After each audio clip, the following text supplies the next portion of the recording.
On your handout, you should have two-sided, and the side that we want to start with this morning is, what did the cross cost Jesus? Now, I have preached this sermon here at some time in the past. I don't remember when. I've got a record of it, but I just don't recall when. I first preached this in a lectureship in St. Louis about 8 or 9 years ago. I've preached it a number of times. And some of the material that is in this sermon was raised in Bible class a week ago Wednesday. And I was talking about some things with regard to the sacrifice that Jesus made for us on the cross, and some things perhaps that we don't think about. In fact, some things that until I prepared this sermon for that lectureship in St. Louis 8 years ago, some things I had never thought about. And I've preached it in a number of gospel meetings. I preached it in one place, and the eldership was so taken aback by it that they called me in an elders meeting the afternoon after I preached it, and had me to sit down and explain some things. And so I ended up writing a whole long explanation for them and giving that to them. And I keep all that stuff on file, because invariably this raises some questions in people's minds. Because, like I said, I was nearly 50 years old before I found this. And so when I found it, I say before I found it, and I don't know that I'd really ever heard it preached. And I think it really to me deepens my appreciation for the sacrifice that Jesus made, the things that had to be done in order for Jesus to go to the cross, and then some things that we can learn about Him after the cross that should really deepen our appreciation and our love for Him, considering the sacrifice that He, even to this very hour, is continuing to make on our behalf. And so because people look confused when I said Wednesday night, and Kyle started nodding his head. He's like, I know I remember that. And I said, well, what I'm going to do is I'm going to preach this sermon on Sunday morning.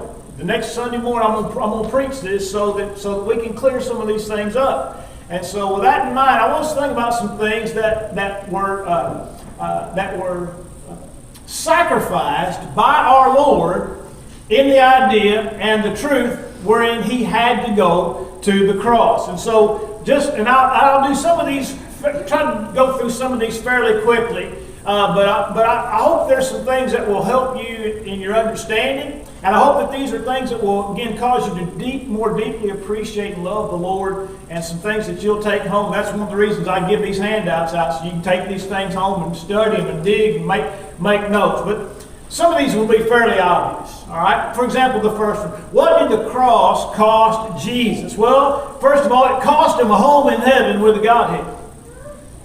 He had to give up His home in heaven. It was a place that Jesus had occupied from all eternity. Jesus, as being divine, being one of the three persons of the Godhead, had been in heaven from all eternity. And then he had to let that go. He had to let that go.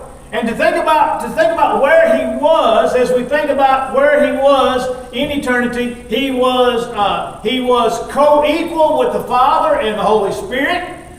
He was one who received the worship of angels. And the Bible describes in the book of Revelation that really the number of angels is almost innumerable. 10,000. One of the passages says 10,000 times 10,000. Well, that's 100 million.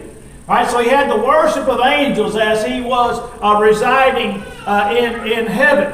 But to think about leaving all of that, the perfection that was heaven, or is heaven, the worship of angels, to leave that and come to this earth is a step down so far that we cannot begin to describe it.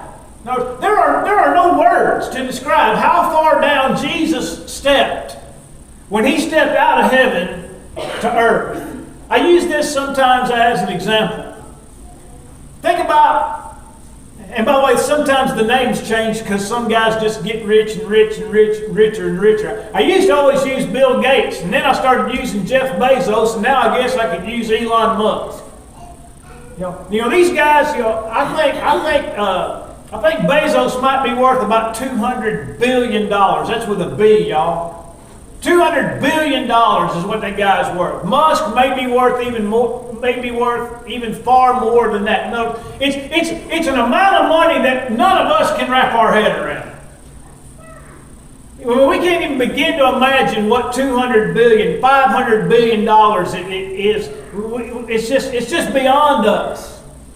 And then we see the houses that these people build. Like you could for example, you could use Gates's house. That's probably 30 or 40,000 square feet. There's nothing that house does. There's nothing that house doesn't have. And if there's anything that it didn't have and he wanted it, he could add it. And as we say, front pocket money. Hey, I want to make a $5 million addition to my house. Let me reach in my front pocket. Because we know what front pocket money is, right? That's the little money. So there's nothing that his house doesn't have. Now, imagine for a moment what it would be like for Jesus to step out of heaven into Bill Gates' house. Again, because we can't fathom heaven and we can't fathom Bill Gates' house, it's hard for us to imagine. But imagine this for a moment. When I was in Liberia in 2000, I think it was in 2009. In 2009, Billy and I went to Liberia for 6 days. And we drove by a place called the West Beach in Liberia. It's one of the world's largest slums. 700, there's like 100,000, 500,000, I don't know. The number of people that live there is just mind-boggling, all right? No electricity, no running water, all open sewage. Rampant crime, drug use, prostitution. I mean, it's a place of unspeakable squalor. And then we were in Nairobi 2 years later, home of the largest slum on the face of the earth. I think there's like 2 million people that live in the slum of Nairobi. Same conditions. I mean, just filth and disease everywhere, crime. It's just, again, unspeakable by any human standard. Imagine what it would be like if Bill Gates had to leave his home and go live in the slum of Nairobi. Or if Bill Gates had to leave his home and go live in the West Beach slum in Liberia.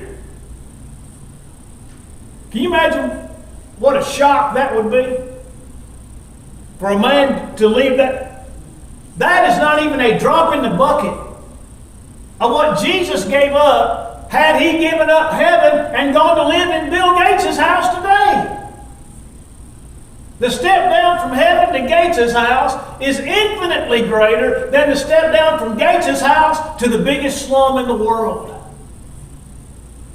I mean, we can't even fathom what Jesus gave up when he left heaven to come to earth. But on top of all that, Jesus didn't leave heaven to live in Bill Gates' house. Jesus left heaven and entered into earthly poverty. His family wasn't even middle class.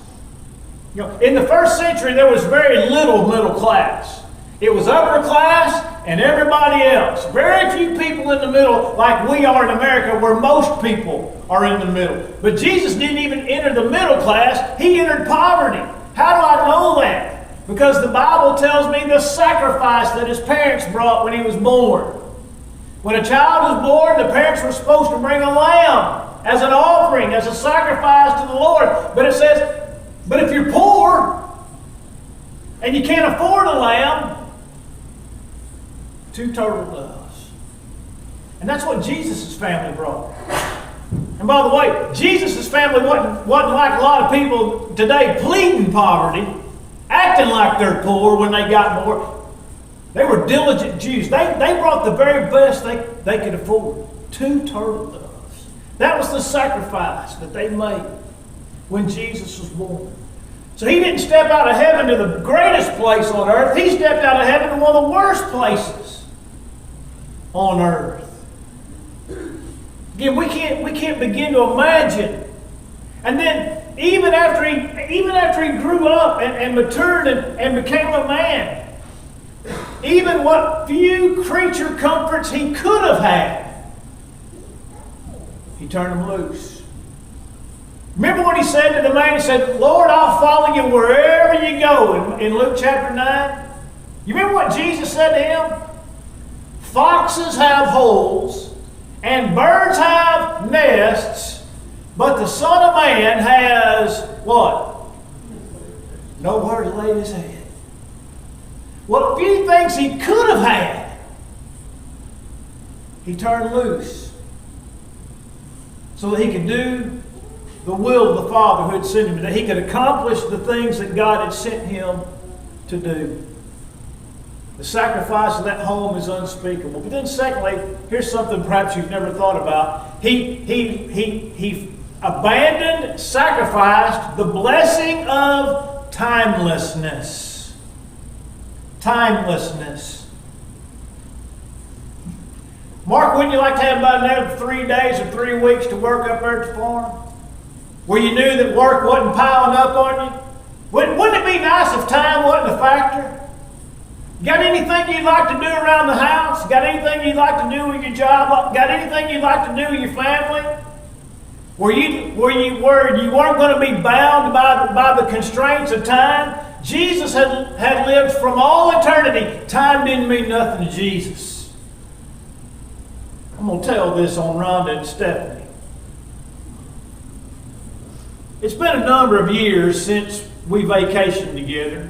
Our families have grown, and it's just not as convenient as it was when our kids were still living at home. But we'd go down on Sunday after church and go down to Navarre, and we'd stay from Sunday to Friday. All right?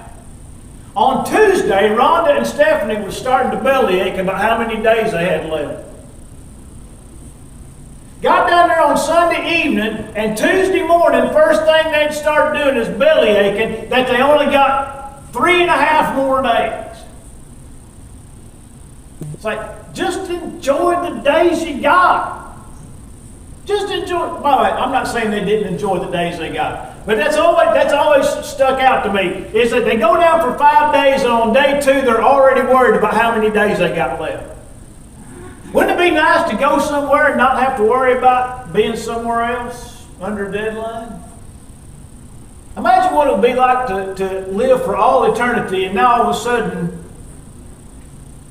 you've got 3 years to get done one of the greatest tasks that's ever been laid on a man. I mean, over and over again, people tried to get Jesus to stay. Stay and preach to us some more. But what did Jesus say? I've got to go preach in other cities also, for this is the purpose for which I've been sent. I must work the works of him that has sent me while it is yet day, for the night comes when no man can work.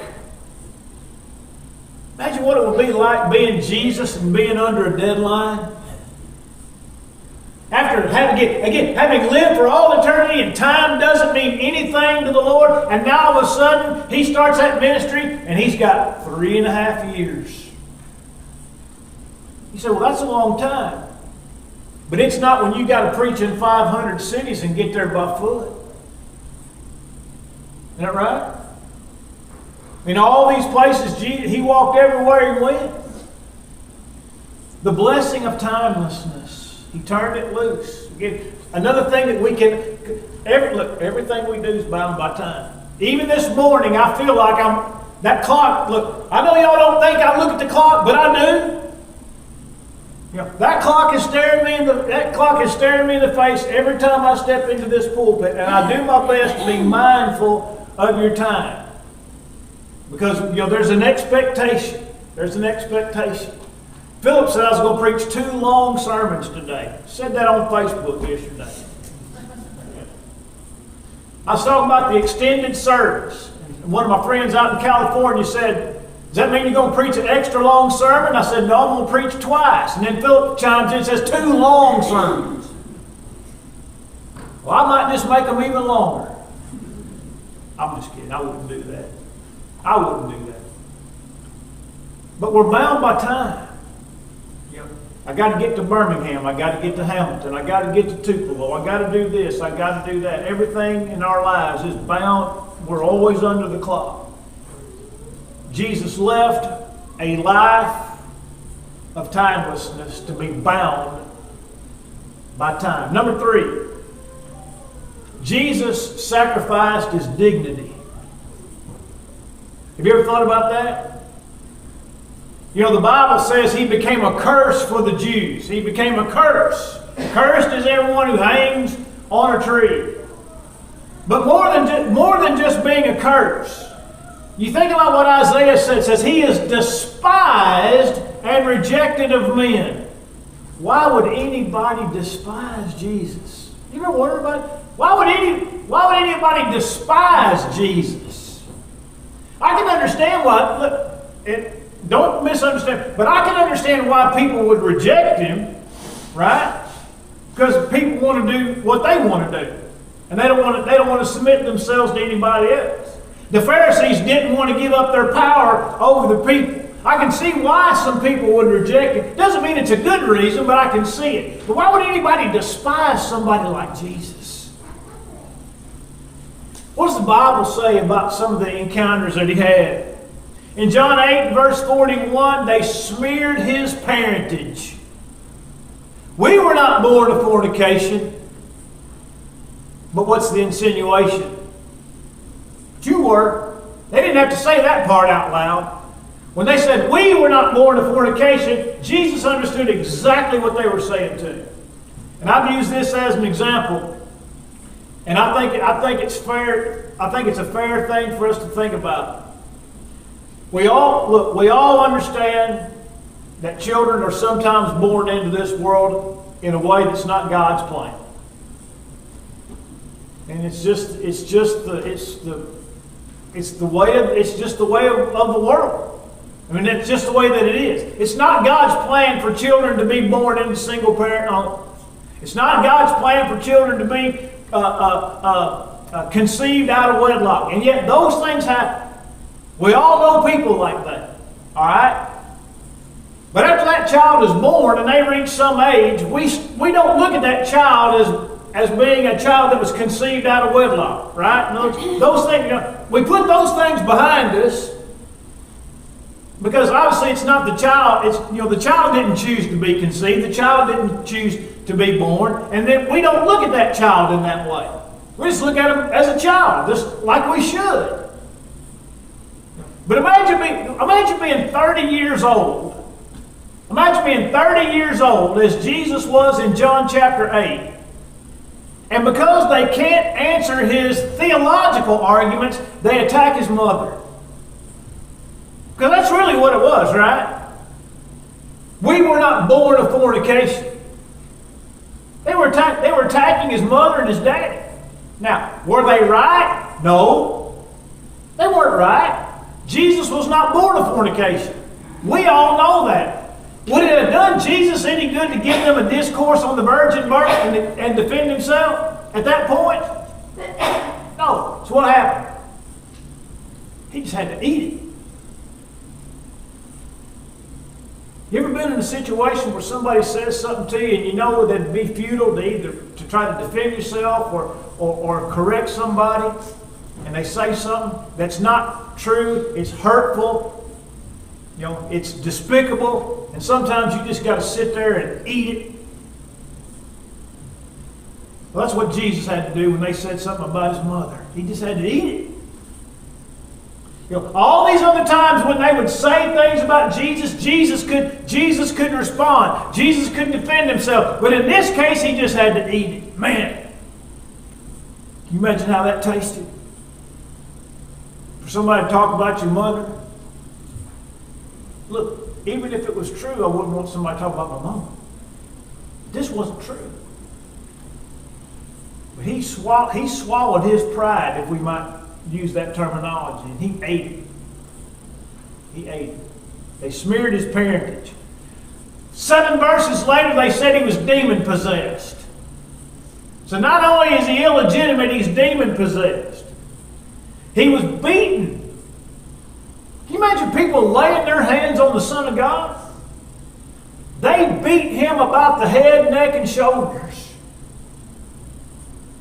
They hit him with sticks. They pulled the hair out of his beard. I used to have a beard when my brother was little, till he got 2 hands full of it. Then I decided it was time to shave. And I hadn't had a beard in over 30 years. That's not the only reason, but that's one of them. Can you imagine having the hair pulled out of your face? By the way, Isaiah 50 teaches that. A lot of people don't know that verse. They all know Isaiah 53 and they don't know Isaiah 50. I did not hide my back from those who beat me, or turn my face for those who plucked the hair out of my beard. And then they spit on it. By the way, is there any insult that you can throw on a man worse than spitting on him? Can you think of one? Because I can't think of one. You know, they slapped him, but spit on him. Now, let me just illustrate just for a moment how men view being spit on. All right? We've probably all watched a football game or 2 in our lives. And we've seen a fumble. And then we've seen the scrum, right? 15 guys all dog piled on top. But there's 2 or 3 guys on the bottom, right? And those are the guys fighting over the ball, right? And those guys will tell you that unspeakable things happen at the bottom of that pile. I see Mason smiling. He's probably been in on some of those piles as an offensive lineman. All right? Unspeakable things happen. Eyes get gouged. People bite you. And worse. All right? And when the referees blow the whistle and they start peeling those guys back to see who's got the ball, everything that went on under that pile is forgotten immediately. Why? Because what? That's just part of football, right? What happens at the bottom of the pile stays at the bottom of the pile. Right? But you show me 2 guys on opposite teams jawing at one another as they're walking back to the huddle, and one of them spits on the other one. I'm going to show you 2 guys fixing to fight. They fixing to throw hands. You know, it doesn't matter what they just done to one another underneath that pile. That's football. But you spit on me and we're fixing to fight. Now the Bible says they spit in the face of Jesus. He just took it. Just took it. And then when they crucified him, we don't like to think in terms like this, but they pretty well took all his clothes, didn't they? At the very most, when they hung him up on that cross, at best, all he had was a loincloth. And for any Jewish man, that would have been the ultimate in shame. And we don't even like to think in terms like this. But it might even be possible that they crucified our Lord without him having any clothes on. Because the cross was a shameful death. It was meant to bring not only death, it was supposed to bring shame to the people who were hanging there. And naked or loincloth, either way, it would have been extremely embarrassing for any Jewish man to have been put on display like that. And yet there he hung for 6 hours. People walking by, wagging their heads, mocking him, again, spitting on him, hurling insults at him. And he just took it. He took it. Think about any one of those things that Jesus endured And I don't know about you, but I got a little red in my neck. Any one of them things make me want to fight. I'm not saying it's right. I'm just saying that's the way that it is. I'm still young enough that some things make me mad. Or I might think I want to do something about it. Now, I might get my tail whipped.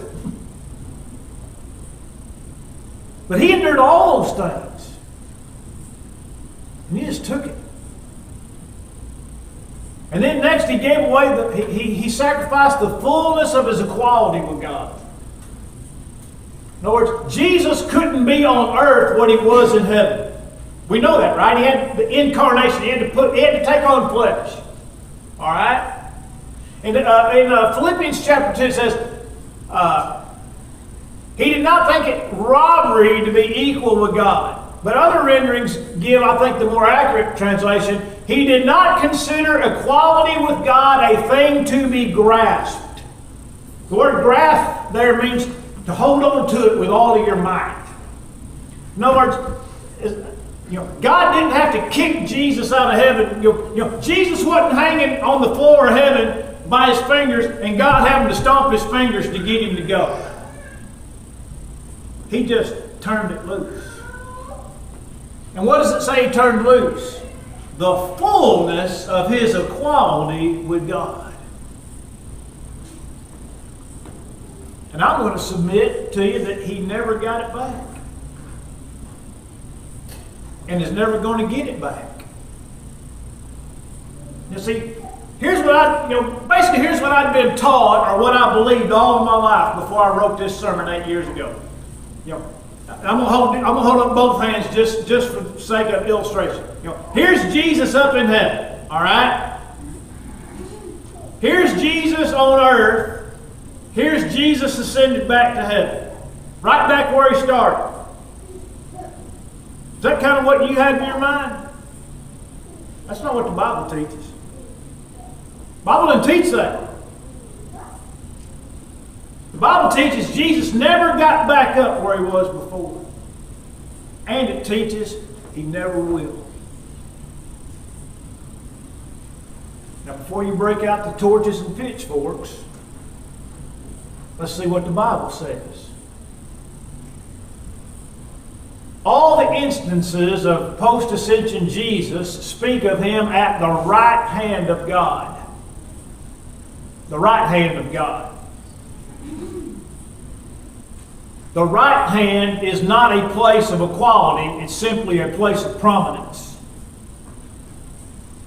When James and John asked Jesus to be at his left hand and his right hand when he comes in the kingdom, were they asking for equality? Asking for prominence. Left hand and right hand is prominent, but not equal.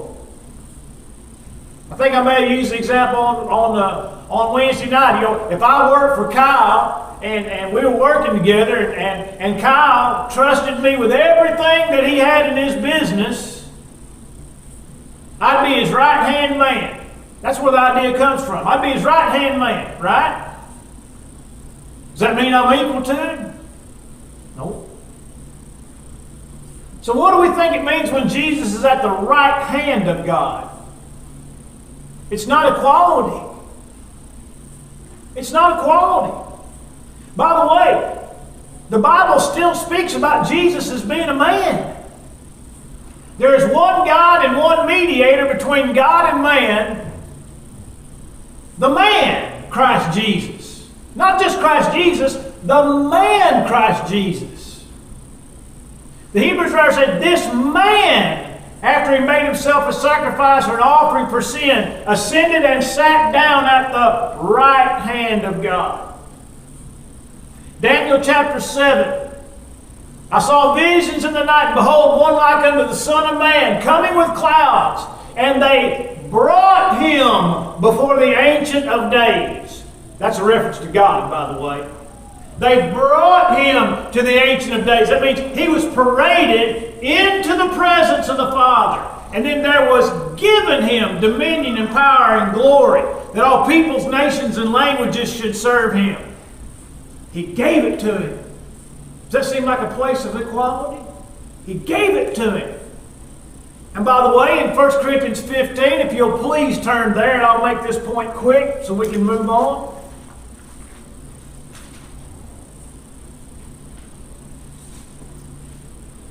In 1 Corinthians 15 and verse 24,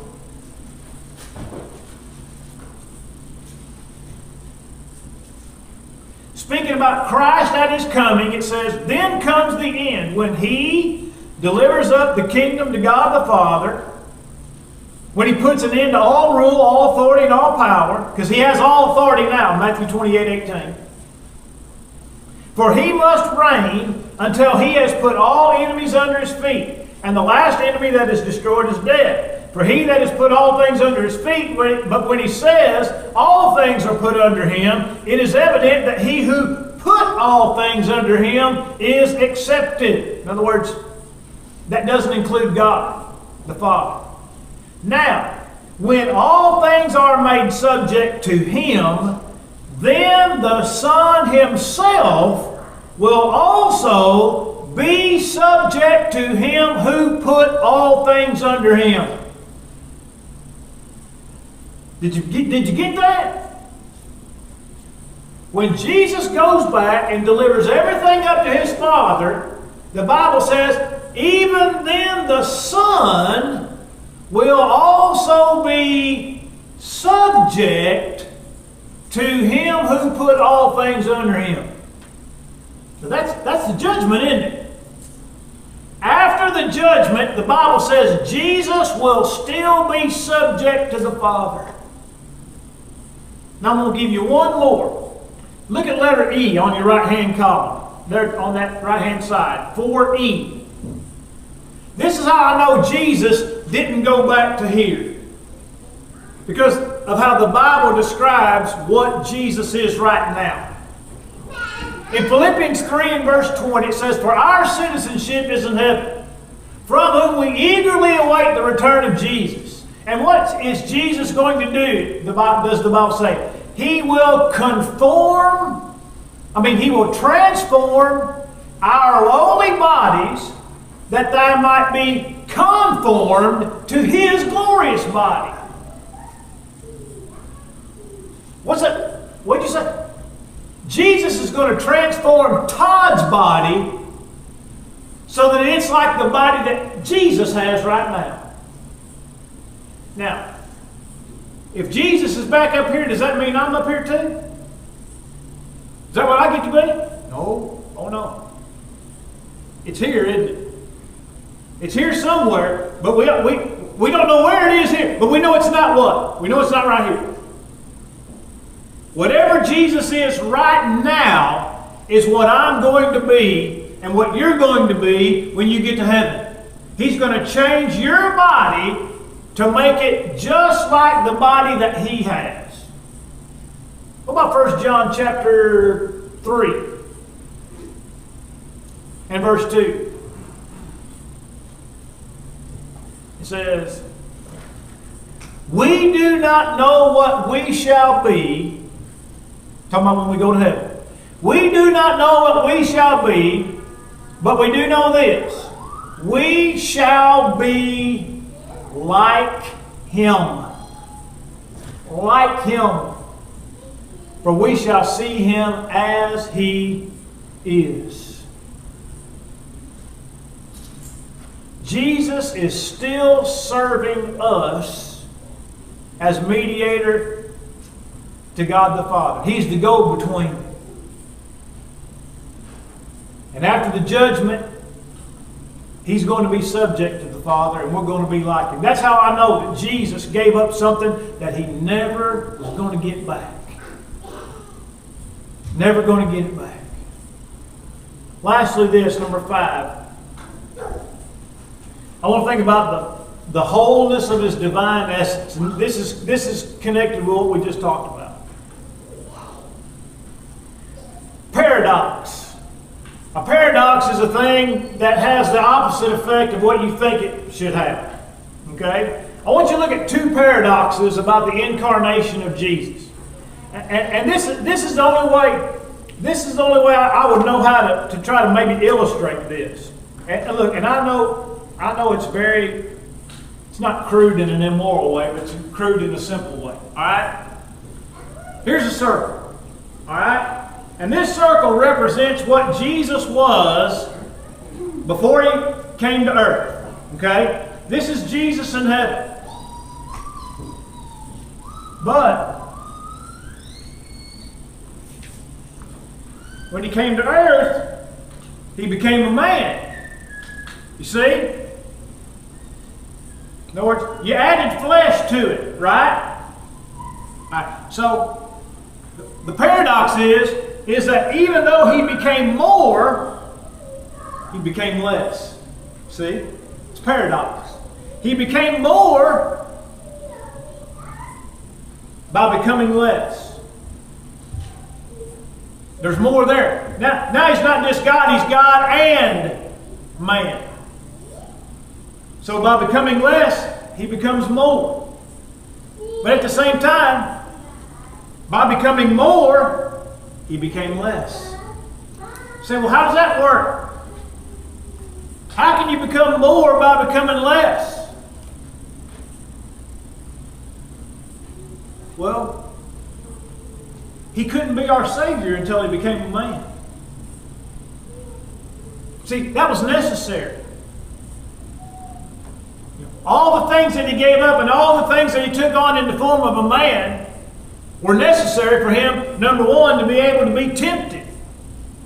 Because God cannot be tempted with sin, neither does he tempt any man, James 1:13. But Hebrews 4 says Jesus was tempted in all points like as we are, yet without sin. And we know that he was tempted, and we know that he was tempted and never gave in to temptation. But then God can't die. Right? You can't put God to death. So he had to become a man not only to be tempted, but in order that he could die on the cross. And so by becoming less as a man, he became more in the sense that he can become our high priest, he can become our intercessor, he can be our Savior, mediator. You see, the paradoxes. They added something to it, and he became less. But he became less, and at the same time he became more. And so these are just a number of things. The conclusion, I don't know if this is on your handout, I hope it is. Do you have a conclusion on your handout, a little paragraph at the bottom? I want to read that and we'll conclude this part.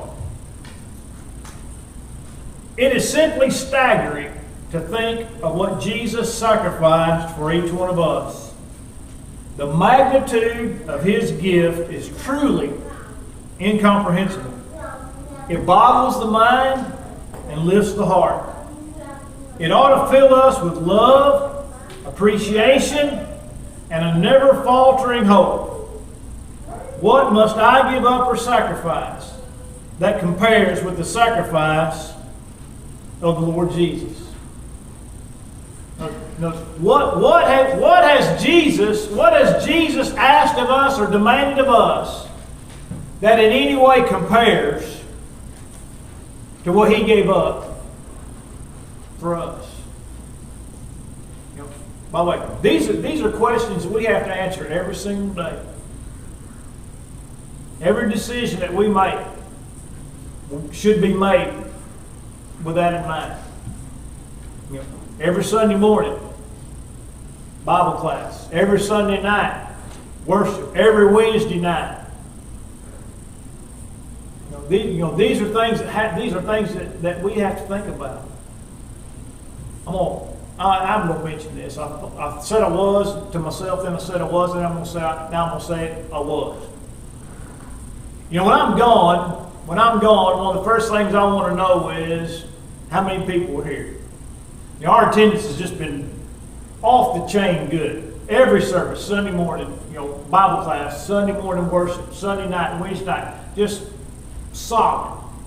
Then I get home from being gone, and I see 63-73. So that's a good number. That's a good number. That's good. That meets our goals. Then I get to Sunday night, and it's 33. 33. Now that's pretty uncharacteristic for us in the last few months. But I'm like, what in the world happened? What in the world happened last Sunday night? Everything I heard about Jamie's preaching was pretty good. He did a good job last Sunday. And I'm fairly certain he did a good job last Sunday night. But about half the folks didn't make it back to here. Then I was gone to Midway Wednesday night, and I said, Rhonda, I said, how was the turnout at Barn Creek Wednesday night? She said, not very good. She barely had to take her shoes off to count everybody. But that's not characteristic of this congregation. And we were talking about it, and it's like, well, there's no class, we don't go, some folks don't go to Barn Creek because they've got little kids and there's no class for them and this and that. And she goes, it's not right, it's just the way that it is. So, but it doesn't have, but I'm like, it doesn't have to be that way. We managed to raise our kids going to all the services at Barn Creek. My kids neither one started school, but where mine were on Wednesday night? Barn Creek. They didn't have classes or anything for them on Sunday night, but where my kids were? They were here. It's not about do you want to come and wrestle your kids for 45 minutes or an hour. That's not the point. I understand. My wife fought two youngins basically by herself for a long, long time. With obviously some help every now and then. But it's not about that. It's about priorities. It's about teaching our children what's the most important thing. Yeah, you don't have a Bible class tonight, but what's more important? Showing up, being at church on Sunday night, going to Barn Creek and supporting them, or being at home. And these are things that Christians have to give serious consideration to. And I think a lesson like we just heard this morning on what Jesus gave up for us can be helpful for us to get our priorities right. Whether it be in Sunday school or Sunday night or Wednesday night or whatever it might be. When we get to thinking about, am I going to go tonight? Am I going to get up early enough to be in Bible class this morning? When I think about what Jesus gave up for me, that should make my decision real easy. Real easy. So I want us to think about these things, not just in the context of what we're about to observe with regard to the Lord's Supper, but about the sacrifice that He made for us and how we respond to those things in every aspect of our lives. All right, take your song book, turn to 702.